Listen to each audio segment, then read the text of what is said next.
Dahil sa magandang performance at magaling na pag-perform ng SB19 sa Hito Music Awards at may dynamic live performance, marami ang namangha, bumilib ng mga Taiwanese 18 at mga manonood sa kanilang performance sa Hito Music Awards. Siyempre, nalaman ng mga casual fans na Taiwanese na mayroong concert ang SB19 this coming June 29 sa same venue. Kaya naman, naghagilap sila ng paraan kung paano makakuha ng ticket.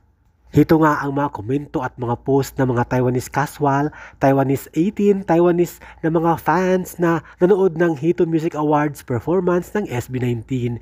O diba, nakaka-proud dahil maraming bumilib sa SB19. Pinoy proud kumbaga.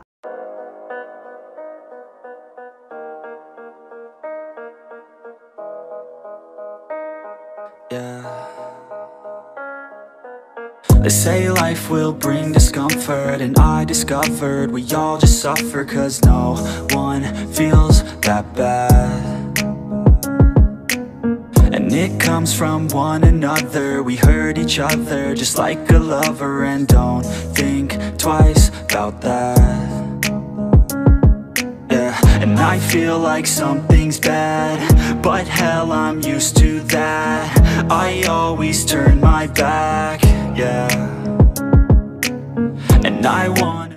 Yan nga po ang post at komento. Mga komento ng mga Taiwanese casual na gustong kumuha na ng ticket ng concert ng SB19 dahil na-impress sila.